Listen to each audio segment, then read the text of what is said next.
Tem mandou uns materiais bem legais pra gente, viu? Uma mistureba daquelas. Parece que você quer ir direto ao ponto, sem enrolação. E é isso que a gente vai fazer hoje. Vamos mergulhar de cabeça em umas fontes que, à primeira vista, parecem não ter nada a ver uma com a outra. A gente tem aqui um vídeo do YouTube que fala sobre as origens bíblicas dos povos africanos, outro que explica a defesa legal contra umas acusações de golpe e, para completar, várias análises de notícias que examinam o cenário político e judicial brasileiro. Vai ser intenso. E essa é a sua missão. Se você aceitar, vamos combinar, você já aceitou, é entender como esses tópicos, que parecem tão desconexos, na verdade, se conectam e revelam insights super importantes.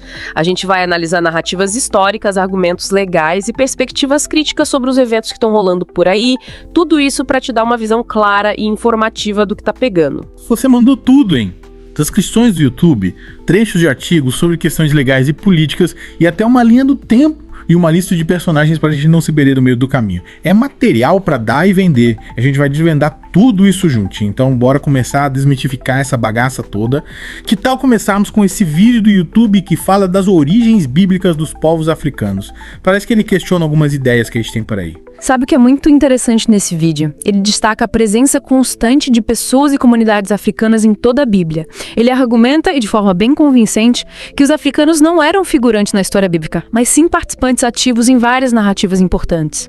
O que isso nos mostra é que a narrativa tradicional da história bíblica muitas vezes ignora ou minimiza o papel fundamental dos povos africanos. É como se a gente estivesse olhando para a história com uma lente meio eurocêntrica, sabe? Esse vídeo nos convida a repensar a diversidade que sempre existiu nesses textos antigos. Verdade. O vídeo enfatiza que a gente encontra pessoas africanas em diversas posições e papéis na Bíblia, reis, rainhas, guerreiros, sábios, profetas, muita coisa. Isso realmente nos mostra quão importante eles foram nas histórias bíblicas. E se a gente for pensar na genealogia bíblica, o vídeo aponta, e com razão, para o filho de Noé, o Cam, e especificamente para o filho dele, o Cush, como figuras centrais para a origem dessas populações. Os descendentes do Cush são ligados a civilizações antigas super importantes. E, geograficamente falando, o vídeo conecta os descendentes do Cush a regiões que hoje a gente conhece como Etiópia, Sudão e áreas próximas. É fascinante ver como essas conexões com o passado são traçadas. Isso nos leva a pensar na continuidade histórica e em como as narrativas bíblicas se cruzam com a nossa compreensão da geografia antiga e da expansão das civilizações. O vídeo também nos apresenta a figura-chave dentro dessa linhagem como Nimrod. O Nimrod, aquele que é descrito como um poderoso construtor de reinos, um dos primeiros grandes líderes da Terra. É intrigante como a história dele é contada como parte dessa linhagem africana. E olha só, o vídeo também faz questão de destacar a presença e a influência das mulheres africanas na Bíblia. O que chama a atenção é a menção a rainhas e matriarcas africanas que tiveram papéis importantes, influenciando até reis e profetas. A conexão da rainha de Sabá com o rei Salomão é um exemplo perfeito disso, com certeza. E o vídeo também aborda a questão da raça e da cor da pele na Bíblia. Ele deixa claro que a Bíblia não faz distinção entre as pessoas por causa da cor da pele delas. E isso está de acordo com a mensagem de Atos 17.26, que diz que Deus criou toda a humanidade a partir de um único ancestral. O vídeo reforça essa ideia de unidade, como ela se opõe a qualquer tipo de hierarquia racial que algumas pessoas tentam enxergar no texto bíblico. Mas aí surge a pergunta: se todos viemos do mesmo lugar, como é que a gente explica a existência de tantas etnias diferentes? O vídeo também fala sobre isso, explicando como eventos como a Torre de Babel podem ter contribuído para a diversidade de povos e línguas. É isso mesmo. Esses relatos bíblicos nos dão a base para entender como a humanidade se espalhou pelo mundo e como diferentes culturas e etnias se desenvolveram. O vídeo também detalha as interações do povo cuxita com outros grupos importantes da Bíblia. Sim, as interações com os egípcios e os israelitas não eram grupos isolados, eles tinham bastante contato entre si. E o vídeo traz umas curiosidades linguísticas interessantes, mencionando como os egípcios chamavam a região de Cush, enquanto os gregos e romanos a chamavam de Etiópia, que curiosamente significa rostos queimados pelo sol. Esse detalhe da origem da palavra nos dá uma ideia de como essas populações eram vistas naquela época. Daí o vídeo parte para um exemplo fascinante do Antigo Testamento, que envolve um faraó cuxita. O Taraka, ou Tiraka, como ele também é chamado. O faraó cuxita é mencionado em 2 Reis. A história dele é incrível. Ele interveio quando os assírios ameaçaram Jerusalém durante o reinado do rei Ezequias. É a prova de que um líder africano teve um papel fundamental na história de Israel. E o Novo Testamento, o vídeo destaca a história do eunuco etíope, que foi batizado por Filipe, como é contado em Atos 8. Esse é um momento crucial, pois mostra um dos primeiros gentios que se converteram ao cristianismo. Isso reforça a ideia de que a fé cristã ia além das suas raízes judaicas, alcançando pessoas de diferentes origens. E também tem o Simeão, que era chamado de Níger, que significa preto.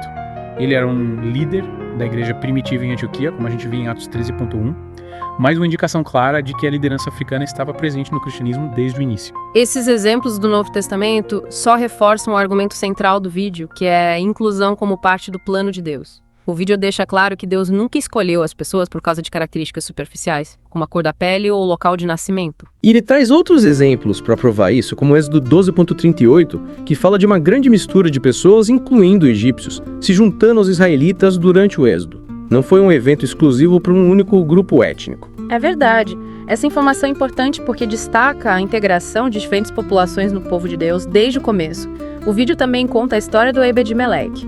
O Ebed-Meleque, o etíope que salvou o profeta Jeremias, como a gente lê em Jeremias 39.18. O vídeo ressalta que Deus reconheceu a fé do Ebed-Meleque e o recompensou por suas ações, mesmo ele sendo de outra etnia. Exato. O fato de Deus ter reconhecido a fé do Ebed-Meleque, independentemente da sua etnia, só reforça essa ideia de inclusão.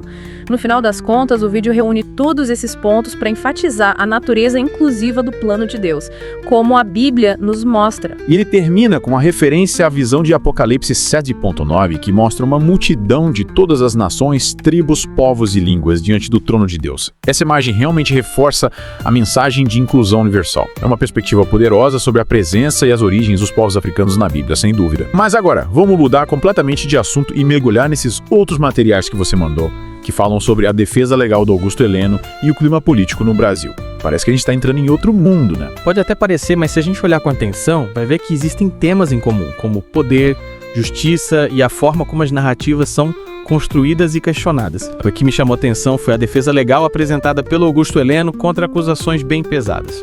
Acusações de envolvimento numa tentativa de golpe de Estado, e tudo isso está acontecendo num momento político e judicial bem turbulento no Brasil, como mostram nos outros materiais que você enviou. Então, quais são os principais argumentos da defesa do Heleno? O advogado dele levanta vários pontos importantes. Primeiro, ele questiona a divisão do processo legal, argumentando que os fatos são basicamente os mesmos em todas as acusações feitas pela Procuradoria-Geral da República, a PGR, que é o órgão principal do Ministério Público no Brasil. A diferença é que as pessoas acusadas mudam, dependendo do núcleo identificado pela PGR. O problema, segundo o advogado, é que isso pode levar a decisões contraditórias sobre os mesmos fatos. Entendi. É como se um tribunal dissesse que um determinado fato é verdadeiro e outro tribunal dissesse que ele é falso, que seria um problema para a justiça, né? Qual é o segundo ponto principal da defesa? O segundo ponto é a necessidade de ter acesso a todas as provas. A defesa alega que só recebeu os relatórios policiais, que são interpretações subjetivas das provas, em vez de ter acesso aos dados brutos, como o conteúdo de pendrives, telefones, documentos e agendas que foram apreendidos. Eles argumentam que, para construir uma defesa adequada, precisam ter acesso a todas as provas, e não só a interpretação da polícia. Ou seja, eles não podem se basear apenas no que a polícia diz sobre as provas, eles precisam analisar as provas por conta própria. E qual é o terceiro argumento? O terceiro argumento é que a acusação contra o Augusto Heleno deveria ser rejeitada logo de cara porque é inepta e não tem justa causa. O advogado analisa cada uma das alegações da PGR contra o Heleno em detalhes. Quais são essas alegações e como a defesa rebate cada uma delas? Uma das alegações é a participação do Heleno num evento ao vivo em julho de 2021. A defesa argumenta que o Heleno ficou em silêncio o tempo todo, sem falar ou gesticular, enquanto então o presidente Bolsonaro era quem estava falando e interagindo com o público. Eles dizem que o simples fato de estar presente sem fazer nada não pode ser interpretado como envolvimento numa conspiração golpista. Realmente parece uma prova fraca, o que mais a PGR usou contra ele. A PGR também mencionou umas anotações encontradas numa agenda, dizendo que elas foram adotadas pelo grupo criminoso, mas a defesa argumenta que não teve acesso à agenda completa e que não há provas concretas que liguem essas anotações a uma conspiração criminosa ou ao envolvimento do Heleno. Ou seja, segundo a defesa, tudo se baseia em informações incompletas e suposições, e quanto à perfeita sincronia com o material do Alexandre Ramagem. A PGR alegou que havia uma perfeita sincronia entre as anotações da agenda e o material encontrado com Alexandre Ramagem. A defesa minimiza essa alegação, dizendo que a única semelhança é uma frase num único documento. Eles argumentam que está longe de provar que houve um esforço coordenado para um golpe ou que o Heleno estava envolvido. Parece que a defesa está dizendo que a PGR está se agarrando a qualquer coisa para incriminar o Heleno. Eles até usaram uma analogia bem interessante para ilustrar isso. O advogado comparou a estratégia da PGR ao terraplanismo argumentativo, insinuando que eles partem da conclusão de que o Heleno é culpado e a partir daí tentou juntar qualquer evidência, por mais fraca que seja, para sustentar essa conclusão. É uma imagem bem forte. E a defesa também mencionou várias provas que a PGR ignorou, né? Sim. Eles apontam que o telefone do Heleno foi apreendido e ele deu a senha, mas nada de incriminador foi encontrado. O mais importante é que as duas principais testemunhas de acusação, o general Freire Gomes e o brigadeiro Batista Júnior, nunca disseram que o Heleno participou de qualquer reunião conspiratória nem que ele incentivou qualquer ação golpista. Se as principais testemunhas não estão incriminando, isso enfraquece muito a acusação. Com certeza. E a defesa também lembra ao tribunal de que o Heleno, como chefe do GSI, coordenou a transição de poder tranquila e segura durante a posse do Lula. Eles também enfatizam que não há provas de que o Heleno tenha ido aos acampamentos de protesto em frente aos quartéis ou que ele tenha incentivado esses protestos de alguma forma. E, para completar, ele declarou publicamente durante uma CPI que respeitava o resultado das eleições. Tudo isso indica que ele agiu de forma profissional e dentro dos limites da democracia, e não como alguém que estava planejando um golpe. E tem o depoimento do Mauro Cid, né? Sim, a defesa destacou o depoimento do Mauro Cid na sua delação premiada. Nele, o Cid afirmou que nunca viu o Heleno envolvido em nenhum plano ou ação relacionada a um golpe. Esse depoimento, segundo a defesa, é a prova mais importante do processo. É a palavra de uma testemunha-chave contradizendo a acusação. Então, com base em tudo isso, a defesa pede que o tribunal rejeite as acusações contra o Heleno. Você falou que isso tem a ver com críticas mais amplas ao STF e à PGR, né? Como assim? Se a gente olhar o contexto geral, os argumentos da defesa se encaixam nas críticas que o Supremo Tribunal Federal, o STF, que é a mais alta corte do Brasil, e a PGR vem recebendo.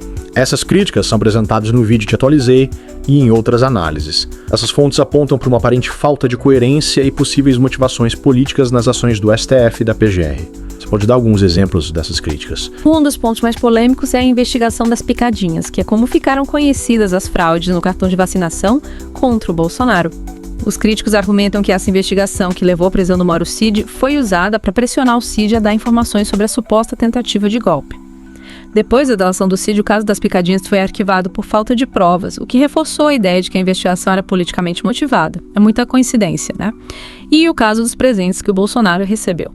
No começo, o Tribunal de Contas da União, o TCU, decidiu que os presentes recebidos pelo Bolsonaro eram patrimônio público, o que gerou acusações de peculato, que é o desvio de dinheiro público. Mas depois o TCU voltou atrás e disse que os presentes pessoais recebidos por presidentes não são patrimônio público.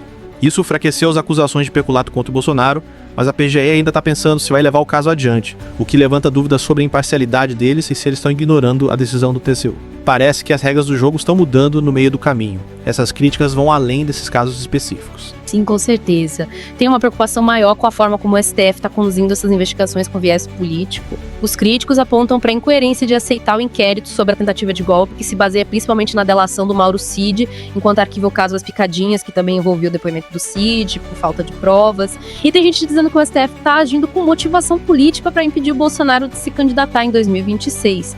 As preocupações com o devido processo legal também são grandes, principalmente em relação às prisões preventivas que se estendem por muito tempo sem que haja uma acusação formal, como aconteceu em alguns casos relacionados aos eventos de 8 de janeiro. E tudo isso gerou atrito com outros poderes, né? A possibilidade de anistia para quem participou dos eventos de 8 de janeiro gerou um conflito entre o Congresso e o STF. O STF pode anular qualquer anistia concedida pelo Congresso, que pode levar a uma disputa de poder. Tem até gente acusando o STF de usar as investigações contra parlamentares para forçá-los a votar contra a anistia. Essa é uma acusação grave, usar o judiciário para influenciar decisões políticas. As fontes também mencionam acusações de prevaricação contra membros do STF, né? Sim, tem gente acusando o STF de agir com motivação política e de cometer prevaricação.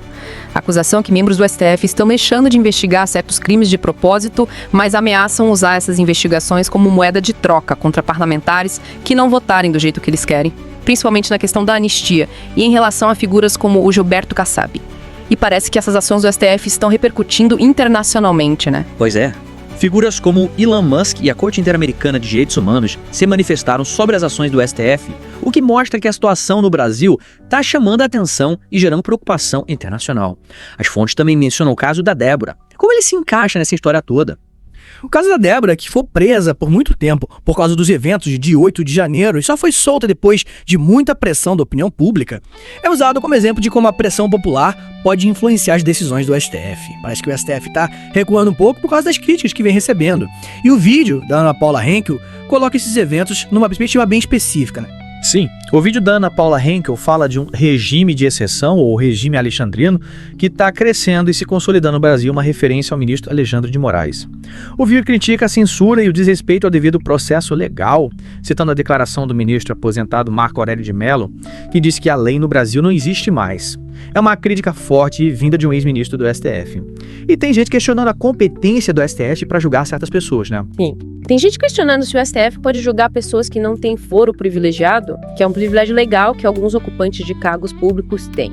Eles citam o caso da Débora, que é cabeleireira, como exemplo.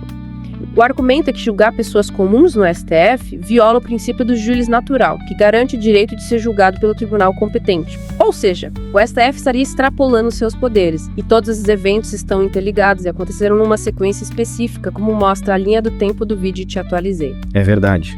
A linha do tempo nos ajuda a entender a ordem dos acontecimentos, desde a investigação das picadinhas até os debates sobre a anistia e as acusações de uso político do judiciário. Ela mostra como as controvérsias e as críticas em relação ao STF foram crescendo com o tempo. E o resumo STF, Bolsonaro e mídia faz um apanhado geral, questionando a imparcialidade e a coerência das decisões do STF nesses casos políticos importantes. Parece que tem muita gente preocupada com os rumos do judiciário no Brasil. É essa a impressão que dá. As fontes mostram um cenário de muita polarização, em que as ações do judiciário estão sendo questionadas e criticadas por vários lados. Então a gente percebe como esses assuntos se conectam, né? A narrativa histórica de inclusão na Bíblia, a defesa legal contra acusações políticas sérias e os debates sobre a justiça e a imparcialidade do sistema judicial, tudo isso envolve questões importantes sobre identidade, poder e justiça. É muita coisa pra gente pensar, né? Será que a gente consegue entender como as narrativas são construídas, tanto nos textos antigos quanto nas notícias de hoje? E qual é a nossa responsabilidade em ir além das aparências e entender o que realmente está acontecendo no mundo? A gente deu uma pincelada em cada um desses assuntos. A história bíblica, os argumentos legais e a análise política. Mas cada um deles merece ser aprofundado. Esperamos que a gente tenha te dado uma boa base e despertado sua curiosidade para você continuar pesquisando por conta própria. Valeu por trazer esses materiais tão diferentes pra gente discutir, fazendo essas conexões inesperadas que a gente descobre as coisas mais interessantes.